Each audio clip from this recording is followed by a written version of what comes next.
kemana saja Pak aliran dana masyarakat yang diselewengkan?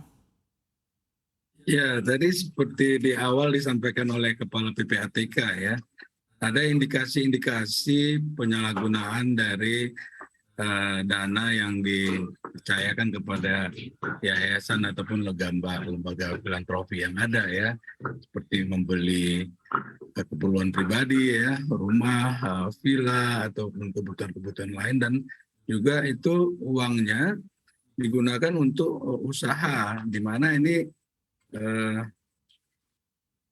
indikasi penyimpangan itu kuat ya, seperti itu Mbak.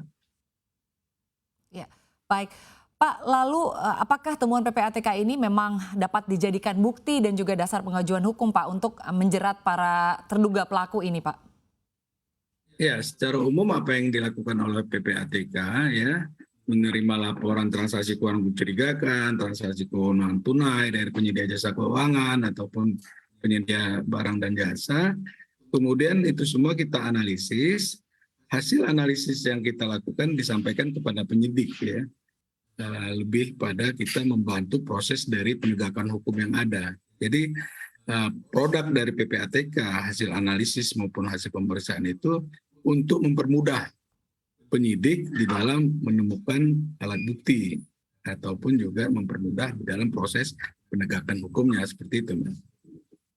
Baik, Bu Yenti, lalu nanti jika kemudian begitu ya Bu, ditemukan alat bukti yang cukup begitu, sebetulnya tuntutan apa yang bisa dikenakan kepada terduga pelaku penyelewengan dana ini Bu?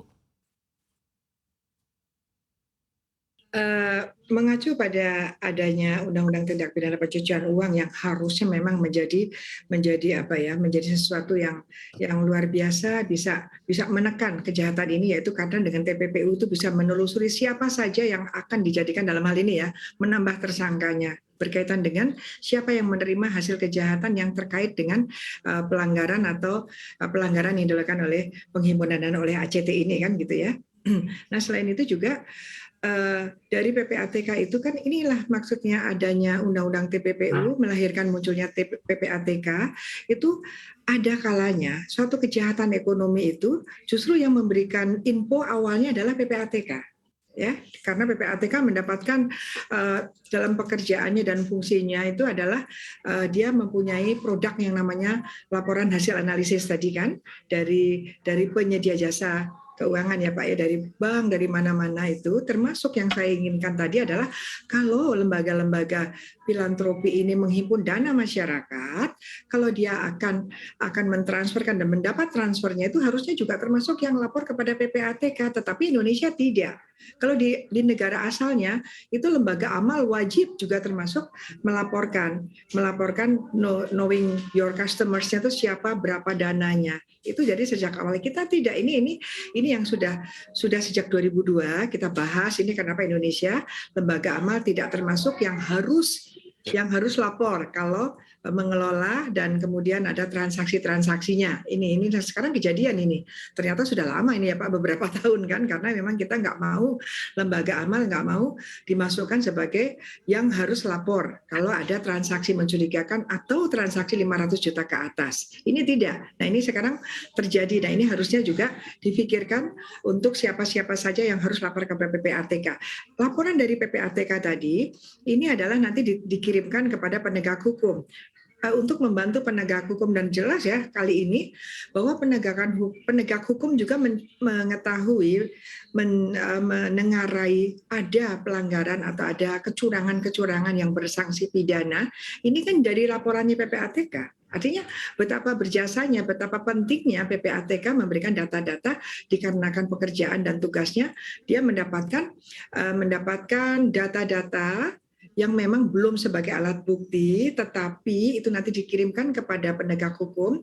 Oleh penegak hukum, data ini adalah kemudian data dalam artian petunjuk, walaupun bukan 184, itu nanti bisa menjadi bukti setelah penegak hukum mencari bukti yang lain. Jadi kan nanti ada dasar untuk memperkuat data yang dari PPATK tersebut. Baik. Nah, ini yang mendapat yang kita harus dalami, termasuk kan ada ditengarai, ada berkaitan dengan pihak-pihak atau yang terafiliasi dengan kegiatan terorisme misalnya.